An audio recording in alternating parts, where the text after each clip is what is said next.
We've already brought you our worst Premier League signings of the season so far 11, but it hasn't all been bad. Some players who joined a top flight club this summer have actually been half decent, so here's our Premier League signings of the season so far 11. In goal is Dean Henderson. Sheffield United signed Dean Henderson on loan from Manchester United for the second season in a row this summer, and once again it's proven to be an inspired piece of business.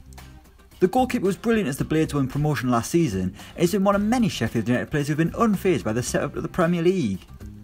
Chris Wilder's side have one of the best defensive records in the division, and a lot of that is down to the heroics of Dean Henderson. Manchester United have a real top quality goalkeeper in their ranks, although Wilder will wish he could keep Henderson permanently. For now though, the youngsters just got to keep doing the business in between the sticks, as Sheffield United enjoy a remarkable return to the Premier League. Centre back is Adam Webster. The Brighton man is the first of 3 centre backs in this team, as we're deploying a wing back system, with actual wing backs, who haven't just shoehorned a player like Mason Mount into the team like we did for the Surprise Stars 11 video. Playing in a back 3 is no problem for Adam Webster, as he's grown used to it at the Amex, having excelled in the role since his big money move to the Premier League. Brighton paid Bristol City £20 million for the defender, which seemed a frightening amount of money for a club like Brighton to spend on a player from the Championship. But Webster has settled in brilliantly under Graham Potter, an exceptional defender who has comfortable in possession, and a lad who will fancy his chances of getting an England call-up in the near future. He's alongside Gary Cahill. From a future England defender to a past one, Gary Cahill has rolled back the years at Selhurst Park. The veteran defender was released by Chelsea this summer, having endured a rough couple of years under Antonio Conte and Maurizio Sarri. Despite being in his 30s, Cahill was going to be an astute signing for any side, and Roy Hodgson was the lucky guy to secure his signature. Cahill has been a leader for Palace, adding extra quality and experience to an already impressive defence. The Eagles have enjoyed a decent start of the campaign, and a lot of that is down to their defence and Gary Cahill. At the age of 34, Cahill has proven that age is just a number. Our third centre back is Tyrone Mings. Last time Tyrone Mings was in the Premier League, he was struggling to make an impact at Bournemouth as a left back, as well as giving Zlatan Ibrahimovic a friendly kick in the head. But this time around he's a cultured centre back, forcing his way into the England squad. Mings made his loan move at Villa Park permanent this summer, costing a huge £26 million. But so far he's been worth it, a brilliant signing by Dean Smith, who also brought in Bjorn Engels, another centre-back who narrowly missed out on this team. But back to Mings, who has come a long way since those disappointing Bournemouth days. Right wing back is Aaron Wan-Bissaka. You could argue that Manchester United overspent on Wan-Bissaka, but the £50 million defender has been value for money, taking his form from Crystal Palace to the Theatre of Dreams. While things haven't been perfect at Manchester United, Aaron Wan-Bissaka has to be happy with the start for the club.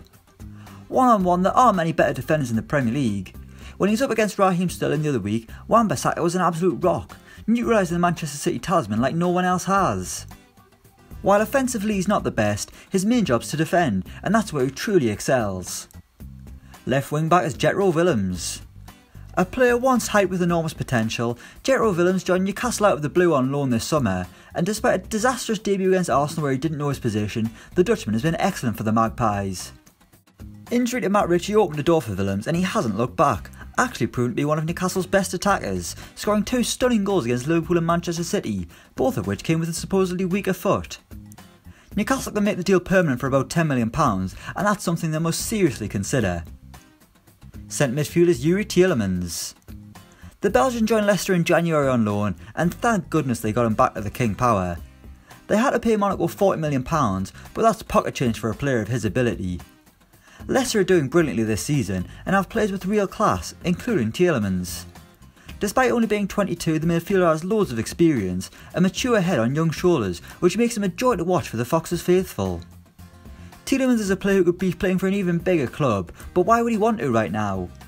Leicester are on the brink of something special, and that's partially down to the immense talents of Youri Tielemans. He's alongside TANGUY and NDOMBELE. This might seem like an odd choice considering he hasn't been playing every week for Tottenham, but TANGUY and NDOMBELE is just a joy to behold every time he steps onto a football pitch. Spurs broke their transfer record to sign NDOMBELE this summer from Lyon, and it was quickly clear why he cost £65 million. The Frenchman has glorious control and balance, going past players elegantly, passing the ball with purpose while also knowing where the back of the net is. He's only 22 and he should be the heartbeat of this Tottenham team for years to come. When you compare him to their other centre midfielders, it's actually hard to believe he hasn't played that much. On the wing is Daniel James. Manchester United took a risk this summer, signing a young Welshman from the Championship in hope that he could be their next Ryan Giggs. Despite his youth and inexperience, James has already proven to be a key player at Old Trafford, with his obscene pace seemingly too much to handle for some defenders. He's also got end product, helping himself to a few goals early on in his Premier League career. The sky's the limit for this lad, and while a lot has been said about Manchester United's shortcomings in recent times, they signed some damn good players this summer. Our other winger is Harry Wilson, another Welsh international and another player who is excelling this season. Wilson joined Bournemouth on loan, which has proven to be an excellent piece of business by the Cherries. There was a whole host of clubs after Wilson, but Liverpool were initially reluctant to loan him out, but when they changed their minds, Bournemouth swooped in and took him to Dean Court. Despite not being a striker, Wilson's been lethal in front of goal, with his party piece free kick proving to be a massive hit in the Premier League. He scored some stunning goals, just like he did last year in the Championship for Derby County.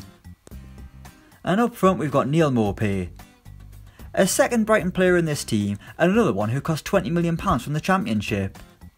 This fee wasn't as surprising though, as Maupay has been lethal in the second tier for Brentford, scoring 25 times last season. While he hasn't been that good in front of goal this time out, he's still been damn impressive, showing he can score goals up against the best defenders this country has to offer.